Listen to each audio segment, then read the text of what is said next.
Tanghali pa lang pero nakakasampung kaldero na. Ganyang kalakas ang lugaw ni Yummy Bell. Dito sa kanto ng Avenida, corner Gonzalo Puyat. Dito sa May Raon, Quiapo, Manila. Ilang kaldero na pala to, no? Pang-sampu.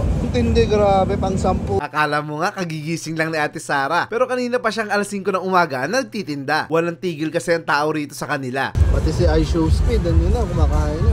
Paano ba naman yung lugaw nila? 20 pesos lang. Plain lang po yan. Pero kung naghahanap ka ng mga pangmalakasan at pandiinan na laman, eto, may mga pagpipilian kang ilong ng elepante, leeg ng giraffe, balat ng rhino, pakpak ng pterodactyl, sungay ng uwang, at isaw ng kataba. Natatandaan nyo may kataba? Ang sasarap niyan. Lahat po yan ay 35 pesos lang. At isama mo pa yung lumpiang toge, log, at Russian tofu. Yan naman po ay tagka 15. Pero kung ako sa'yo, nagtitipid ka, meron silang tigto 25. Panawid gutom lang. Ang laman po nun ay lugaw na may kasamang plastic na kutsara. Tara, order tayo sa kanya. Pero ano to, di ba? May street talaga to. Raon, corner, ano? Avenida.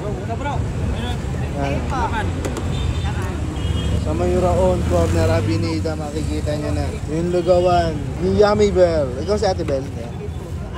Amo ang Bell. Pangalan mo, te? Sara po. Sara, si Ate Sara. Ang munting prinsesa. Yeah. Anong mga laman mo dyan, te? Alya po. Tuwalya, asan yung tuwalya? Pakita mo yung tuwalya. Isaw. Ayan yung isaw. Taling puso. Taling puso? Bahay kuya. Ano yung bahay guya? Ayan. Ano yan? Bahay kuya yan. Malambot? Opo. Bahay guya parang ano yan? Mama Ridlan. Bigyan mo sila boss, oh. Lugaw with laman, oh, 35. Tapos, lagyan mo lang isang yun. Asa sir? Lugaw with laman. Ano po naman? Tuwalya? Bahay kuya? Ano po? Ito, alya. Tuwalya? May kumot. Kumot. Ako, yari ka. Bahay ni Yari ka sa kuya. asawa mo. May laman pala, no, te? Puso po. Puso pala yan. Sangin na. Mukhang karne, oh. Lasang karne rin yun, eh. Puso Malasa. pala. Malasa yan.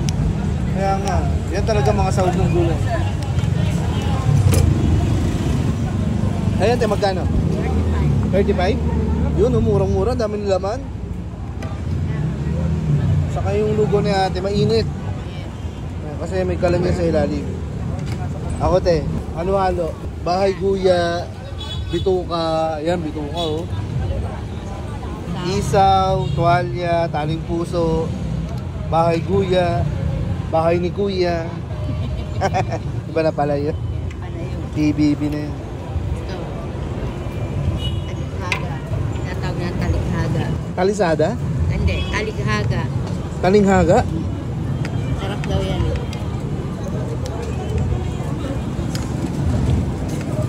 Ikaw lang tigatinda, te. Ako din taga dito. Ay, ikaw rin gulo to? Dito tayo sa likod. Talinghaga. Ang dami, oh. Marami palang pagpipili ang lamang dito. Depende na sa gusto nyo kung lagay nyo lahat. Mag-add na lang kayo. Kaya pwede naman pala. Kaya Ate Sara. Araw-araw dito ka, te, na? Mula? Wala, ano, papasok po kasi ako 4. Hanggang pag-uwi, 8, 7. Ako pa naman mali, 8. 4 a.m.? Bukas na ka? Hindi. Ano, 5. Alas 5 na umaga? Kanina pa pala to, no? Paano tuwing hapon na? Madami lang nakapamili. Ilang kaldero na pala to, no? Pagsakto na po. Pang-sampu? Ang tindi, grabe, pang-sampu. Grabe. May bahay kuya, oh. Meron naman dyan ano eh. Ano sinabi mo kanina, te? Anong parte yun? Ano, talikhaga. Talinghaga? Okay. Yeah. May ganun pala, no? May ganun pala, talinghaga. Pwede pala kayo dito mag, ano, kung ano trip nyo, ituro nyo lang. Kukwentahin na lang kung nakapagkano kayo. Oh, unlimited, ano? Chili. Grabe, oh. Amorat, sa Raon. Makain ng lugaw. Ang dami sili. Ina, show speed. Ay, show speed.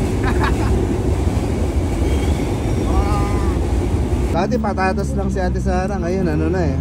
Lugaw. Mas maganda kitaan sa lugaw eh. Masarap naman pala talaga. Walang biro. Walang halong bola ito pang masarap. Yung lugaw ni ate lasang baka, no? Pwede kayo magpadagdag ng laman. Depende na gusto nyo. Kung gusto nyo, ganito overload. Plus 30 kada laman. Yummy Bell yung kanyang lugaw. Napakasarap naman talaga. Araw-araw siya titinda rito.